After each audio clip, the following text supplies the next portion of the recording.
Hello and welcome to our latest NEWSMAKERS event.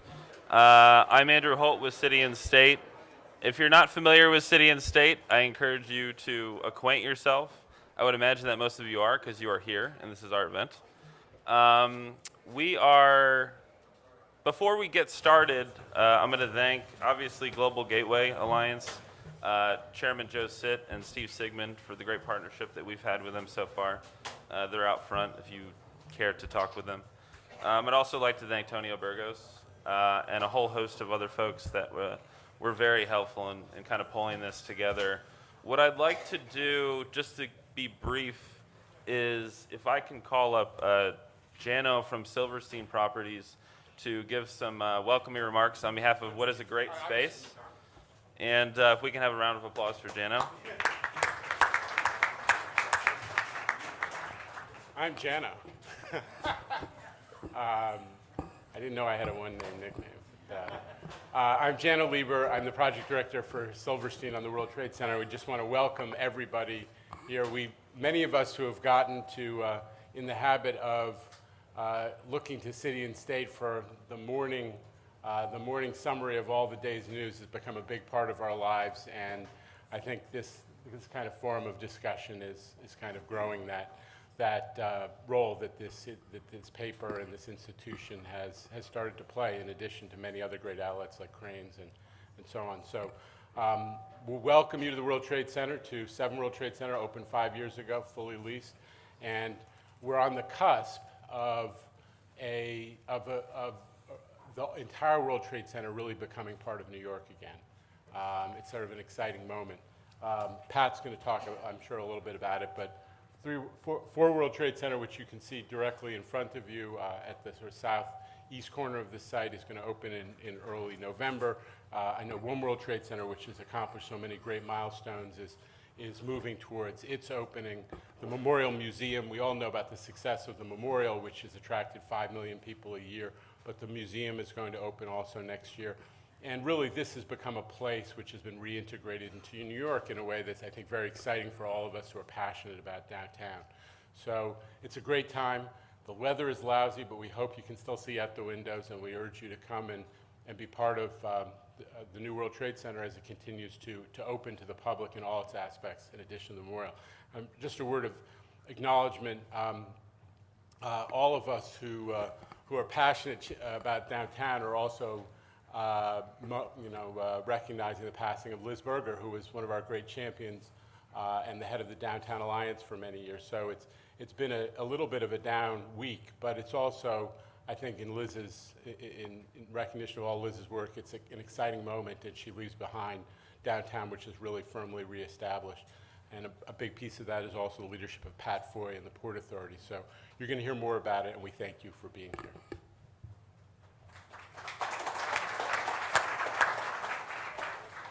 Just like to welcome Chairman Joe Sitt of Global Gateway Alliance and Thor Equities. He's going to speak a bit about what we're going to be talking about and a little bit more about who Global Gateway Alliance is and what the goals are. So, Chairman Sitt.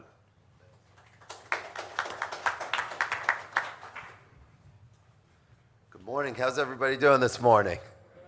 Good. I noticed this group, for a dreary day, everybody's got a lot of energy and smiles on their face, so it makes it a little bit easier. My purpose is to, of course, going to be to introduce Pat and thank him for coming here to talk about the issues, but to also introduce a little bit about what Global Gateway Alliance is and what myself and Steve Sigmund have been working on. First of all, I want to acknowledge a few of our board members that have showed up today. Al Trank, I see. Mitch Moss, I see. Jen Hensley from ABNY and Michael Cenas from Partnership for New York. Thank you for coming and being supportive. And of course, as we just heard, part dour this week with Liz Berger, God rest her soul's passing. But, what we're all doing here today is in the spirit of what she was all about. Making New York a better place, obviously, the focus on Lower Manhattan, but New York City in general. She was a fighter for our city, and we're proud to be a partner with her in doing that through Global Gateway Alliance, and God bless her. We should all make sure that she's never forgotten for the good and great work she's done for us and for New York City. In terms of Global Gateway Alliance, what's our focus? Well, if I had to really show it to everybody in one quick picture, 50 years ago or 48 years ago, a survey was taken of the top 50 airports in the world. New York City was rated number 1. 48 years later, survey, number of the top 50 airports in the world. New York normally competes for being either number 49 or number 50. As shocking as that is in a city that really is what I think the number 1 city in the world. And our agenda is getting ourselves back up to the top and ensuring that we are a competitive city in this new age where we're no longer a city in what was viewed as the world being America not too long ago, but really the world being the greater world that we compete in. You know, today, whether it's Shanghai, whether it's Doha, whether it's Istanbul, we've seen airports being built for tens of billions of dollars by emerging markets looking to compete in the new millennium, as well as even developed markets. You know, everybody says maybe that's for emerging markets because they have nothing. Do we really need to be competitive? And, you know, plastered on the front page of the Financial Times this week on Monday and, of course, on Friday was the acknowledgement by the English and London's administrators that they were losing their competitiveness, and that unless they woke up and started to feel the fire under their butts, excuse the expression, they were at risk of losing their position as the global gateway hub to Europe from London to Paris, and even going so far as debating spending 80 billion euros to build a new airport on the east side at Isle of Grain. And now they're leaning a little back towards what we, in some early meetings we had with them, and our advice to them was just add more runway. Anyway, that's an example of the new competitiveness that's out there. Airports being built in a city that I don't know how many people went to, Istanbul, Turkey, to be able to handle 150 million passengers through it. And for us, it means so much. One, of course, ourselves New Yorkers, we're selfish. We actually want someplace nice to shop. We don't want to wait for hours on a TSA security line. We don't want to have our bags robbed by our own security agents. We want flights to take off on time and land on time. So first and foremost, yes, we're selfish. Secondly is from two economic perspectives. One is tourism. We see what it is. Pat and I were talking earlier. You walk down Fifth Avenue or Madison Avenue or downtown New York today, how many languages do you hear? It's almost like English is the minority, at least in the summertime. That drives tremendous volume of business in all ways and shapes. And then second form is just business in general. If you're Google, and it was 4 years ago, and you're making a decision, do we spend $2.1 billion in the depths of the worst recession that our country's seen in 60 or 70 years, and do we move to Chelsea? Believe it or not, one of the top agenda items is the airports, and will it make it easy for people to come in and visit them, do business, for their own people to travel, and candidly, it was a challenge for them. That was one of the things that weighed against New York as opposed to weighing a positive. So critical from a business perspective. In terms of how we intend to achieve, it's partnership. You know, partnership between the Port Authority, the government, and the airlines, which we've been working for together with, private sector, labor sector, government, and even academia, who's been so involved and behind our project. We really think our project is motherhood. You know, it's a hard thing to fight. While we've come so far with spruced up terminals and a lot of improvements, some of which Pat will talk to over the last few years, there's so much more that we have to do. It's a matter of terminals, it's a matter of runways, it's a matter of air traffic, and of course, it's a matter of public transportation to be able to get to the airports in an easy and good, easy economic fashion. Our goal, partner with all those forms of government, support Pat, who we will be introducing now, and support him in fighting with the federal government to make sure that we get our fair share. We are not just a city for New York, we're really a city for the United States. Delays here affect the rest of the country. And yes, there are exciting new airports in the United States. Atlanta, what they did is fabulous, made them much more competitive against Birmingham. Basically, Birmingham's bankrupt today because they didn't wake up and smell the roses and address it. You look at San Francisco, again, great, but New York is such a critical part of our whole country's success. It really is the gateway to our country. And hopefully by supporting Pat and being part of what we're looking to do in Global Gateway Alliance, we'll get our fair share of dollars from the federal government and get all bodies of government, being 2 governors, a mayor, and a president's federal government, to all work together to make this happen. With that, we're going to introduce Pat, the man who really needs no introduction, but I just want to say that he's been great in terms of ourselves. You know, the first meeting was not, you know, folks say, what was the first time? Was it hostile? It wasn't. I think he was welcoming. He was a partner. He really wants to see New York City succeed. He wants to see the airport succeed. He's committed. He's smart. And I don't want to take away from his show and what he's going to talk about today. I just want to say thank you so much for coming to speak with the group. Thank you, everybody, and have a great day.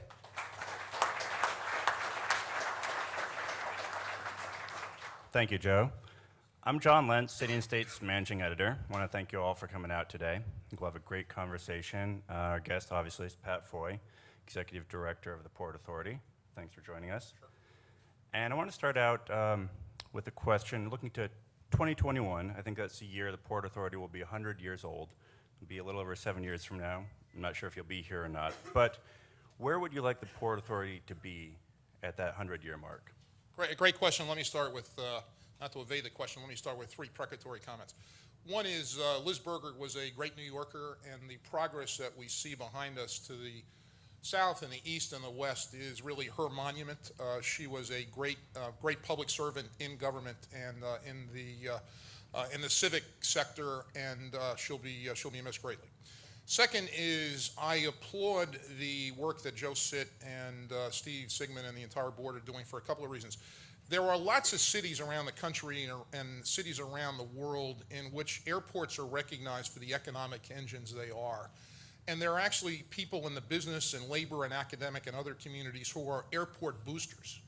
We don't have that in New York, and there's a couple in New York, New Jersey region. There's a couple of reasons for it. In part, there's so much other stuff going on. The building behind us, the business community, academic community, entertainment community, all the things that make life so rich and vibrant in the New York, New Jersey region. But we don't really appreciate it. I think that Joe Sitt getting this group formed and underway, and frankly, I reached out to Joe and Steve before they called me because I think that the work they can do, and there are going to be things we're not going to agree on, over the course of the months and years to come. But getting a serious group of people from the business, labor, and academic communities who have a vested interest in the success of the airports from a community point of view, from a civic point of view, I think is an extraordinary thing. Third is, who knew that Jano had done so much work on his brand equity that he was known by Jano? I mean, that's an extraordinary thing. I mean, it's money that Silverstein Properties obviously invested wisely. To come back to your question, the 100th anniversary of the Port Authority, what do I want the Port Authority to be? One is the leading transportation infrastructure agency in the country. 2, a solid, credit-worthy institution at a time where lots of credits in the business and government and municipal communities have been degraded. That's not important just for a rating agency's approval. It's important because the types of projects and investments the Port Authority does are going to be much easier and frankly much cheaper to execute if we've got a lower cost of capital. That means the Board of Commissioners, the staff at all levels being responsible stewards of every dollar that we're trusted with and squeezing maximum value out of every dollar. 3 is, I think at that point, the Port Authority's unique experience as a real estate developer, which began in the late 50s and 60s with Governor Nelson Rockefeller and his brother David at Chase Manhattan Bank, and then obviously round 2 following the murderous tragedy of 9/11, I think will have been completed. One World Trade Center, Jano gave a report on the site. The progress is both extraordinary and tangible and visible. One World Trade Center, we're going to be finished with construction later this year. Tenant fit out is going to begin in the first quarter. Condé Nast is going to be preparing to move in 2014. But I think the real estate development phase of the Port Authority will be behind it. One of the things that I think both Governor Cuomo and Christie and the entire Board of Commissioners is focused on is the importance of airports, which is one of the reasons that we've gathered here today. And just to give you some idea, 500,000 people in the region work at the airports. Indirect jobs is hundreds of thousands of dollars added to that. Wages at the airports alone are $20 billion, and economic activity at the three big airports, obviously LaGuardia, JFK, and Newark, is over $60 billion annually. Now, the New York, New Jersey economy is a large one, but even in the context of that, 500,000 people employed, paying their mortgages, sending their kids to school, and advancing up the ladder of American prosperity is an extraordinary thing. So I think this is a Port Authority under the leadership of Governor Cuomo and Christie that are focused on return to basics. Basics is, and return to core mission. And that is airports, it's bridges and tunnels. I can talk a little bit about the work we're doing on Goethals and Bayonne, new Goethals Bridge being built with private capital. We're proud of that. Raising the roadway of the Bayonne to enable post-Panama Canal expansion ships to enter the harbor on both sides. It affects Howland Hook and Staten Island, as well as 4 of the 5 New Jersey container terminal operations, an extraordinarily important investment. And just being focused laser-like on public transportation infrastructure on which the region's economy and the livelihoods of hundreds of thousands of New Yorkers is founded, getting that right and being laser-focused on it. Well, now, Joe gave us a good introduction on the airports and the issues. What do you see as the major challenges there, and what is the Port Authority doing to address those right now? Well, look, major challenges include the fact that, good news, 109 million passengers came to the 3 major airports last year. We expect we're going to do better in 2013. That represented a rate of growth over 11, about 3.3%. That was significantly higher than the national average, which was a little bit below 1% in 12 over 11. So we've got to be poised for that growth. Joe's exactly right. 50 million people, visitors, came to New York City last year. That's extraordinarily important because of the jobs it creates. It's an environmentally friendly industry. It's also an industry that creates entry-level positions, whether it's in hotels or restaurants or on Broadway, at Citi Field. I was going to call it Shea Stadium for a second, forgive me. Citi Field and Yankee Stadium and all the various industries that operate in New York. People want to come to New York. We've got to be able to serve them, 1. 2, Joe made the point about competition, and competition is right. We have to all be careful not to take the view that people have to come to New York, which means they have to use JFK and LaGuardia and Newark. That may continue for a time, but people do have alternatives. Thirdly, from an economic point of view, we got to remember the results of the study that Kathy Wild led at the Partnership for New York City a couple of years ago, which indicated that air traffic congestion delays alone accounted for a burden on the New York and New Jersey economy of about $2.7 billion a year. And over the period from 2008 to 2025, that present-day burden on today's economy is going to be nearly $80 billion. We've got to be prepared for that. We've got to invest in that. That's going to require a partnership of the Port Authority, State of New York, State of New Jersey, New York City. Our federal partners, including our congressional delegation, are going to be major players in this. There are technological answers to part of this. There's a technology called NextGen that I think is critical that the FAA move forward. It's critical also that it be installed here first in New York because as Frank Sinatra famously said, to paraphrase, if you can fix it in New York from an ATC point of view, you can fix it anywhere. I think that's how the song went. And it's important to get it right. There are also smaller, lower-grade technological and financial investments that we can collectively make. Obviously, the airlines are going to be key players here. Together with our private partners, the airlines and others at the airport, over the 15-year period that'll end in 5 or 6 years, a total of $15 billion will have been invested over that 15-year period. Port authorities made a significant amount of that investment, but so have carriers like Delta and JetBlue and United and others. We're focused right now on the Central Terminal building at LaGuardia, which is the only one of the terminals at the New York airports that the Port Authority owns and operates. I'm not proud of its condition. We all fly in and out of it frequently. That's the terminal that currently accommodates American and United and JetBlue and some other smaller carriers, and it's obsolete.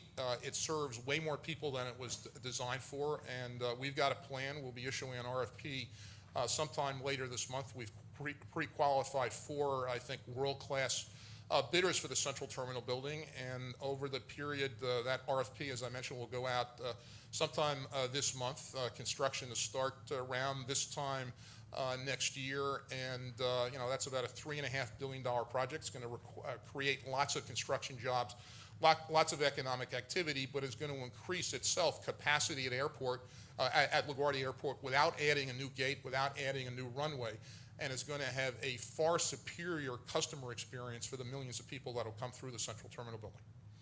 Now, you mentioned that partnership study. I think the Regional Plan Association also put out a study in 2011, fairly in-depth, had some specific recommendations. I think one of them was at Newark and JFK, either expand or reconfigure the runways. Then I believe the Port Authority started its own study. Is it looking at that sort of thing specifically, and when will that study be out? Yeah, so that study is underway. We're doing it in collaboration with the FAA. All options are on the table. Obviously, given the amounts of money that are required to make investment in infrastructure at any airport, whether it's a terminal or a runway or a taxiway, it's incumbent upon an operator of an airport or airports like the Port Authority to explore investments that don't require tens of billions of dollars. There will come a time where that type of investment is going to be required, but for instance, the Central Terminal building itself, building's obsolete. It will increase capacity by allowing larger jets to access Central Terminal building. We've put in higher speed taxiways, metering programs that cut 10 seconds and 15 seconds per flight. When you multiply it by the number of flight operations that, for instance, at JFK will experience during the course of a day, which is 1,000, it begins to add up. And as Everett Dirksen said, billion here, billion there, all of a sudden it's real money. 10 seconds, 15 seconds, multiply it by 1,000 flight operations, multiply it by nasty weather, like we're experiencing today, and that can cut minutes and tens of minutes off flight delays. So it's really incumbent upon us. Obviously, that's got to be a partnership with the airlines and the FAA. Things like NetGen, things like looking at slot control, slot reform, and doing slots are a precious and rare resource. I think it's clear to most that the allocation of slots is not really being done in an optimal point of view, from an economic point of view, allocating a scarce resource, or for generating maximum economic activity, job creation, job retention in this region. So we can do better on that, but it's going to require a partnership. I believe the GAO did a report last year looking at the very thing, slot control and how they're inefficiently allocated. You have airports, major airlines, with the planes just sort of sitting there, keeping control of the slots. Do you see any progress on that issue? Do you see the federal government looking at changing that? Well, a couple of things. One is important to note that slot control is really an issue that impacts the New York airports really exclusively, JFK, LaGuardia, and Newark. And for instance, at JFK, it limits 81 flight operations an hour in the period from 6 a.m. to 10 or 11 o'clock at night. Same type of restriction, different number at LaGuardia, 81 also at Newark. So it's unique to New York. I think there's a case to be made that the current use of slots is not optimal. It ought to be explored. I think, frankly, one of the things that we've had discussions with Joe and Steve about is, federal priorities, policy issues, funding, NextGen, CBP staffing, which the Alliance put out a survey on, which I think deservedly got a fair amount of attention and is an important metric that I think we all ought to be looking at. But slots are a very precious resource. They can be better allocated for the economic good of this region. And I know we can do better in a way that won't be burdensome to our airline partners. Another issue with the airlines, I think, is passenger facility charges. As the federal government has, cut funding for airports, they've proposed maybe raising these fees on passengers that could go to help the capital program for the airports. I think it helped the air train, for example. Do you see any progress on that front? Well, the current PFC has been set at $4.50 for some number of years. It generates about $220 million a year of money that is used for airport capital improvements, including, John, as you just suggested, the air train. There will be a PFC allocation in the central terminal building. I think there is concern, legitimate concern by airlines around the country that in some cases airline operators, and certainly not the Port Authority because our airports are bursting at the seams, but that some airport operators rather around the country have kind of taken a, if we build it, they will come approach. And in some cases, the airlines have been understandably and legitimately concerned about a, kind of a Taj Mahal approach to terminal building. We don't have the luxury of either of those given the number of passengers that are going through our airports annually, and I think no one in this room or in the region will accuse any terminal at LaGuardia, for instance, of being a Taj Mahal. I'll actually note that my colleague Tom Bosco, who runs LaGuardia, but is also, I'm proud to say, the new acting aviation director of the Port Authority, is in the back of the room. And I think there are many criticisms one could make of Port Authority facilities. Taj Mahal airport terminals is not one of them.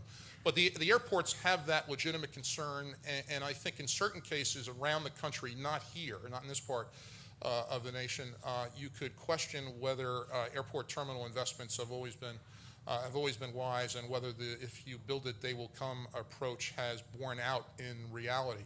I think the $220 million that we get out of PFCs, I think we're wise custodians of. And I think there ought to be a serious debate, and it's a discussion we've had with the global folks as well as with members of the congressional delegation as to whether the PFC ought to be looked at from a level point of view. Perhaps indexing to inflation is something that some have suggested, and I think that's something that ought to be seriously looked at by policymakers.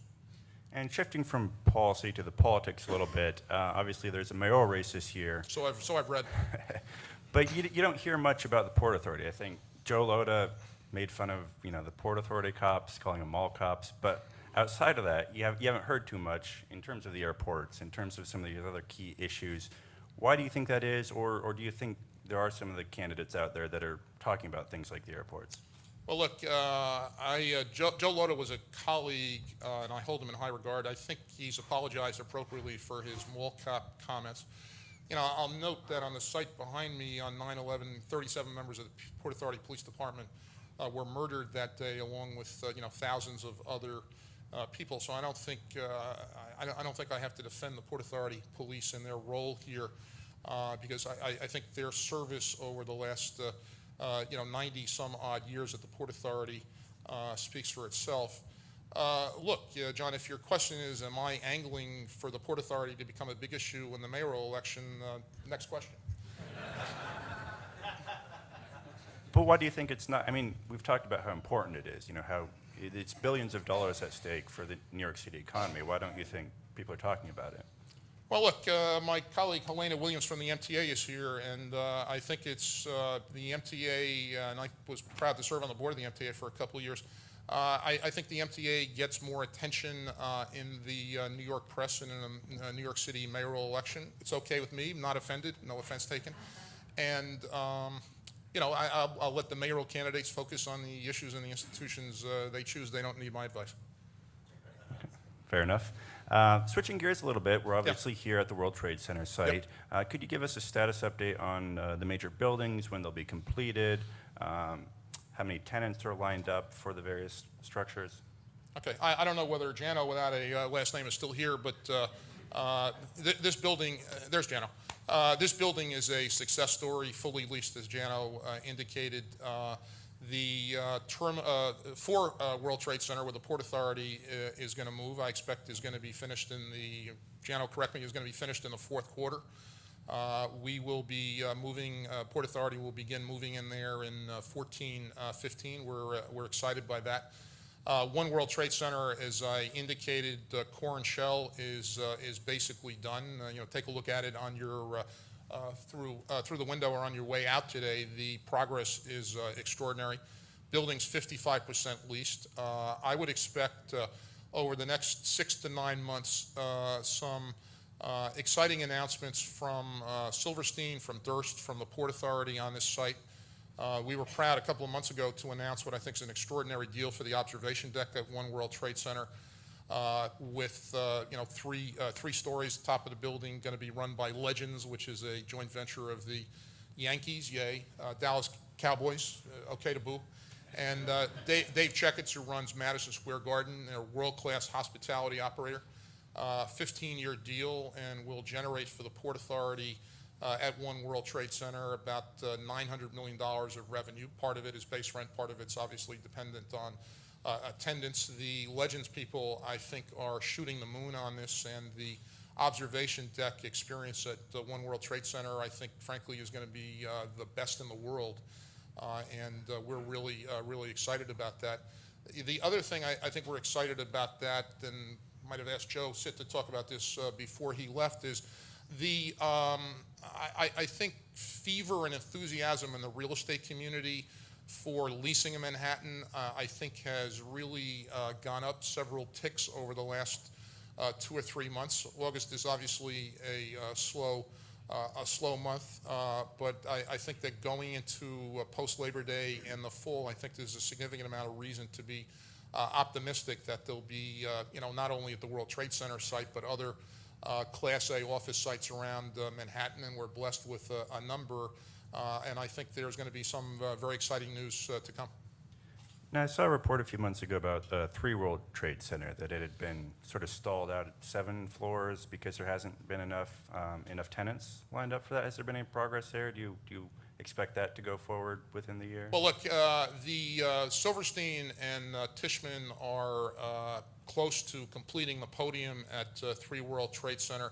I think I'll just stick with my comment that I think over the next 6 to 9 months, there's lots of reasons to be optimistic for real estate in Manhattan. There's clearly been an uptick, and I think the World Trade Center, both Port Authority property and Silverstein property, and frankly adjoining properties, will benefit from that. And I think there's a significant reason to be optimistic, and the market, I think, is headed in the right direction.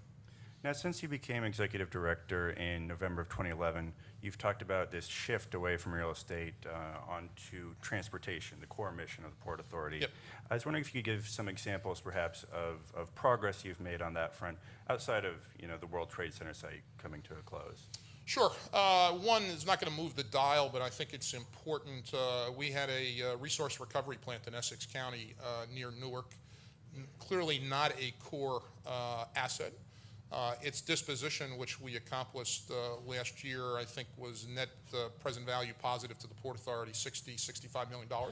Good deal on the merits, and we disposed our interest of it. In it. It's public information that with respect to the teleport, which we own on Staten Island, that there is an RFI out that we're partnering with New York City EDC on.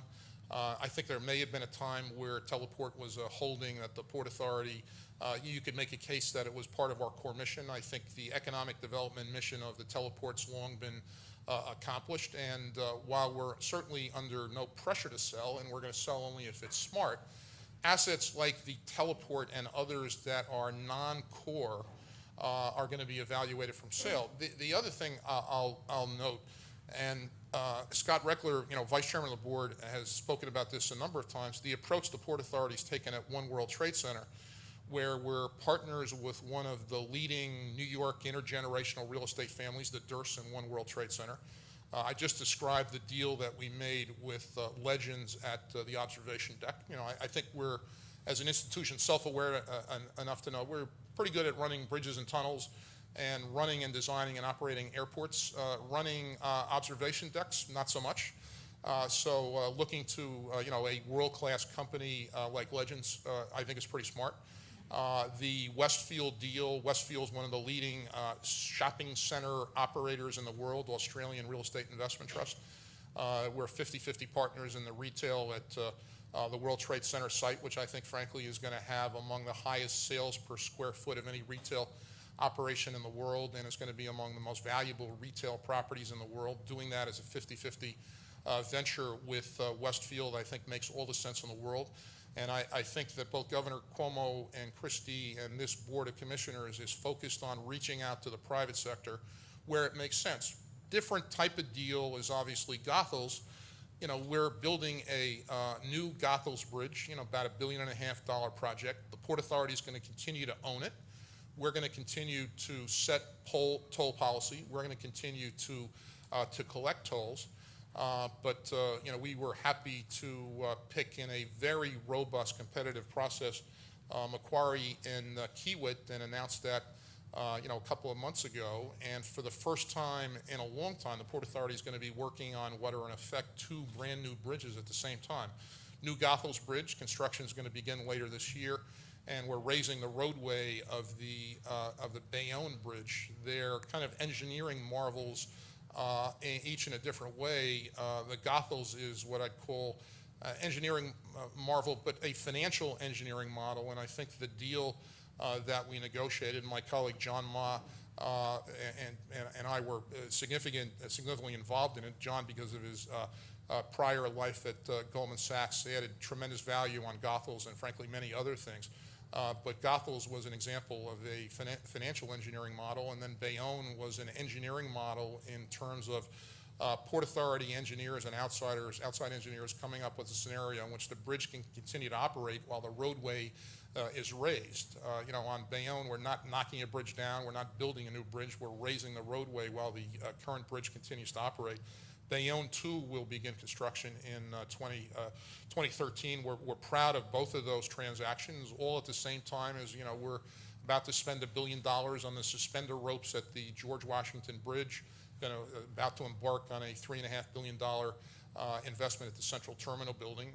I would expect, just to step back for a second, that at a upcoming board meeting, our board doesn't meet in August, but at an upcoming board meeting, our board's going to consider the adoption of a capital plan, 10 years, first long-term capital plan the Port Authority has adopted in some period of time, and that'll be a $27, $28 billion capital plan, which will include all the projects that I just described, as well as many others, plus billions of dollars in much-needed state of good repair investment.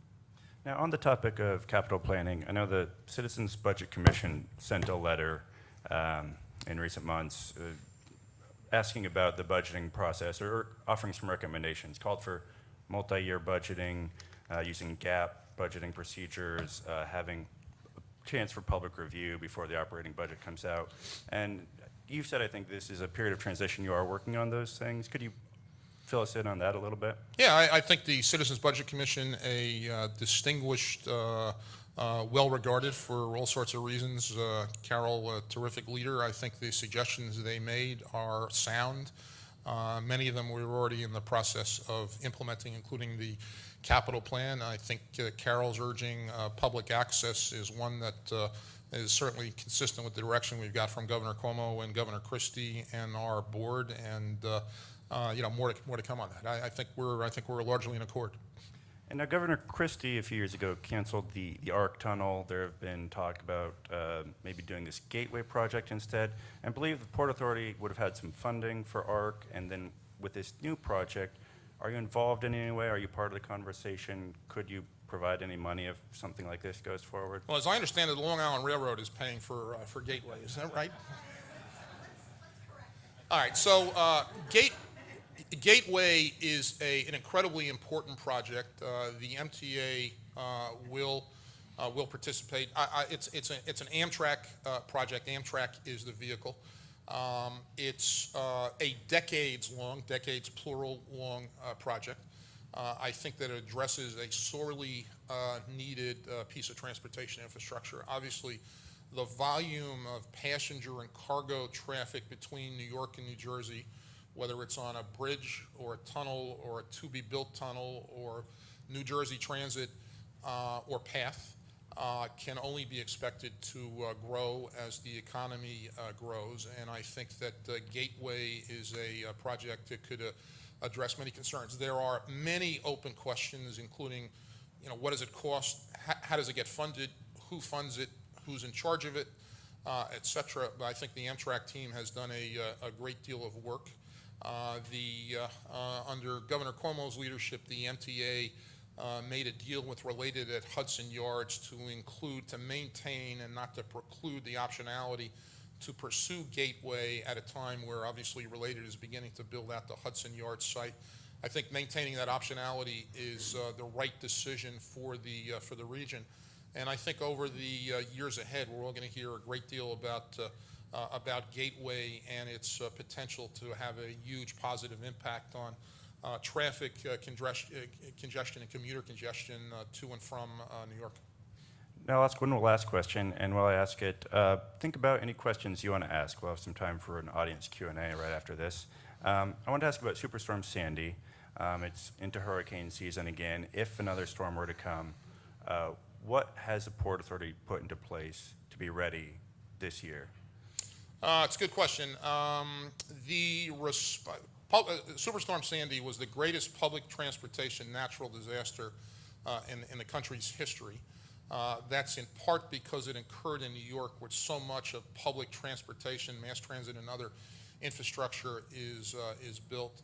One, two, the response of the Port Authority and its people, I think, was extraordinary.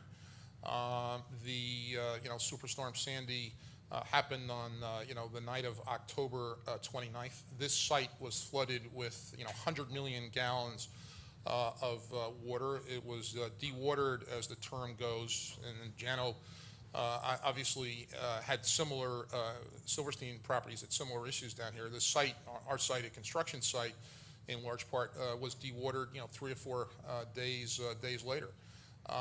The Lincoln Tunnel never closed. The George Washington Bridge opened the next day. The flooding at the airports that Tom Bosco, who runs LaGuardia, and Huntley Lawrence, who runs Newark, and Jerry Spampanato, there was, you understand that for jet aircraft to travel safely, this is a technical term, there can't be schmutz on the runway.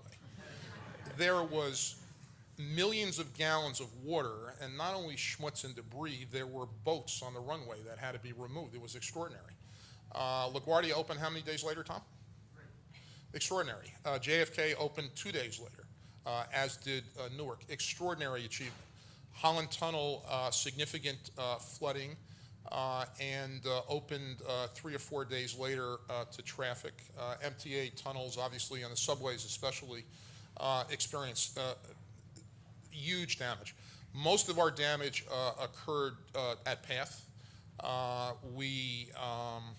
And a couple of amazing stories. One of our colleagues at PATH, a guy named Tom O'Neill, whose father and brother had both worked at PATH, was in a tunnel in a police boat. Kind of extraordinary being a police boat and one in a railroad tunnel. And they were surveying the damage. This was the day after the storm. No life jacket, and Tom, on his own motion, dove into the water, up and down a couple of times to unclog a drain. Steve Kingsbury, who runs PATH, sent him immediately to the hospital. He was thankfully not harmed by the experience, but that's just the attitude that Port Authority and PATH people took. Our police, the Port Authority Police Emergency Service Unit, rescued 33 people in Jersey City and Newark living in public housing whose lives could have been lost because of flooding. PATH came back, as did the MTA, I think, in a miraculous way. Port Authority overall suffered about a couple $1 billion of damage. We've gotten an allocation from the FTA for $1.4 billion, most of it to PATH. What are we doing for this storm season? Well, we have a couple of things. One is there are drills almost constantly. At Tom's Airport, Southwest Flight 345 landed abruptly 3 or 4 weeks ago, Monday night. Port Authority police, actually, first photos that were tweeted by passengers on the plane were of Port Authority police responding and applying water and foam to the runway and the plane. People came down to shoot, no one seriously injured, really a miraculous response by Port Authority police and aviation. The thing that's amazing is literally a month before, on the same site at the runway, Tom and his colleagues in aviation and the Port Authority police and OEM at Port Authority had run an emergency drill on that site. Different scenario, but it involved a aircraft incident. So there's constant preparation. The monies that we've received from our insurance company, from the FTA, which we're in the process of receiving, and from FEMA, as well as funds, about a couple $100 million that have been approved by the board, we are, at the World Trade Center, we are further along in the construction. We have, I think, taken the level of barricades at the World Trade Center site and all of our facilities to a new level. We've increased significantly the amount of on-site generation capability, on-site pumping capability, and we have also, as have all our sister agencies, including New Jersey Transit and the MTA, been working with State of New York, State of New Jersey. I was in Albany for a Disaster Preparedness Commission meeting with Commissioner Howard last week, I guess.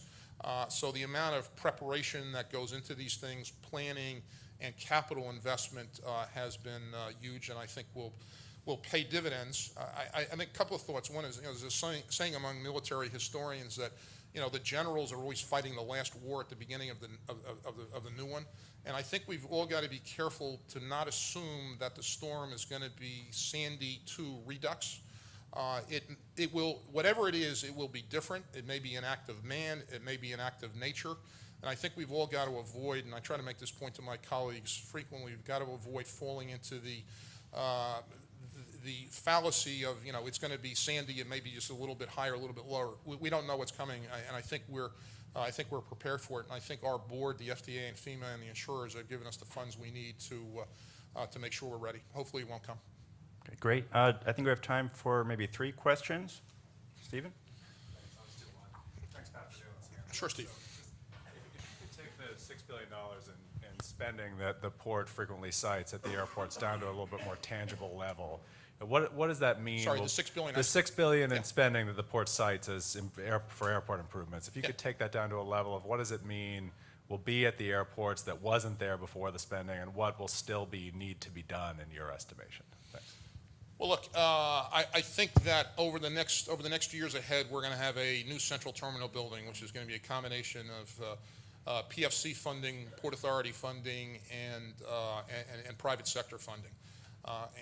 The interest that we've seen already in the central terminal building has been intense. After all, this is LaGuardia and it's New York.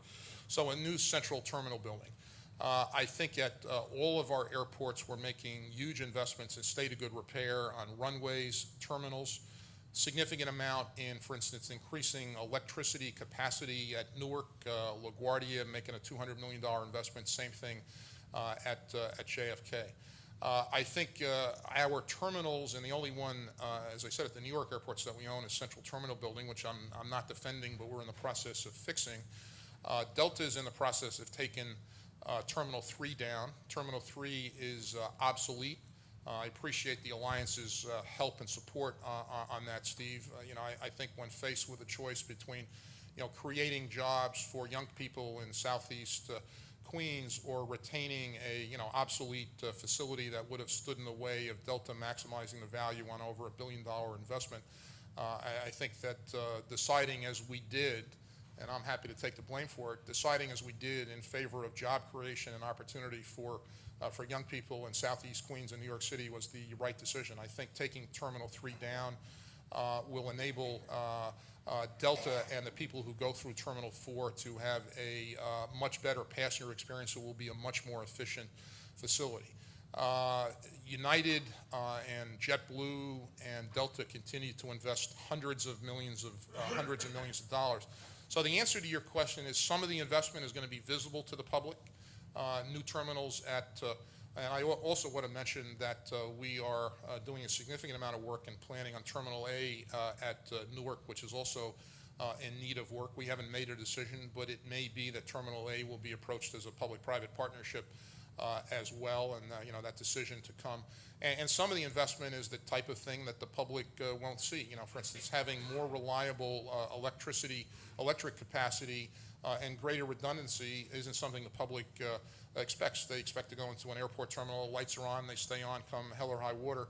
But the Port Authority board's making that investment in electric capacity, in agent infrastructure. Some of the infrastructure at Tom's Airport LaGuardia goes back 50 or 60 years. So it'll be a combination of those things. It will make for an airport that's able to handle a greater number of people in a more professional 21st century. And really what we're about on all of the airports is creating a 21st century airport experience and a 21st century airport infrastructure. Yes. Joe Sid very clearly pointed out the deterioration worldwide of New York City airports over the course of several decades. Looking forward, you outlined an excellent plan about what to do to change that. But looking back in time, what did the Port Authority that was in charge of operating all these terminals for all those decades not do to allow that deterioration to take place? Actually, I have to respectfully disagree with the premise of your question, right? As I mentioned before, LaGuardia and Kennedy, the only terminal we're responsible for is the Central Terminal building. As I said, I'm not defending it. The terminals, and we're committed to fixing it, and we're going to do it, I think, in a smart way by using private capital, because I think that for that asset, that's the optimal capital structure. The other terminals at LaGuardia are owned by various airlines. Look, I think over a period of time, the prevailing, step back for a second. The American Society of Civil Engineers has said on a national basis the United States is short on infrastructure investment $2 trillion. That's trillion with a T. And I think as a societal matter, over the past number of decades, our country has taken the ball off the need to reinvest and has used funds for other purposes. One of the things that's encouraging about the creation of the Alliance is, and groups like it, and obviously the Building Congress and the Partnership for New York City are about the same thing, is that they are supporters and advocates for infrastructure. Many members of the public obviously don't vote on infrastructure, but I think it's important to make the case that it's not about infrastructure, it's about jobs. And each time a jet aircraft lands from Brazil with 250 vacationing Brazilians on it and brings them to New York City, to the New York, New Jersey region, that's good all around. Every plane creates X number of jobs depending on where it came from and how many passengers are on it. And I think as a nation, we took our eye off the ball. The sins, if you will, infrastructure sins of the last decades can't be undone. The only thing we can deal with is with the infrastructure deck of cards that we've been dealt, and at the Port Authority, we're trying to do that.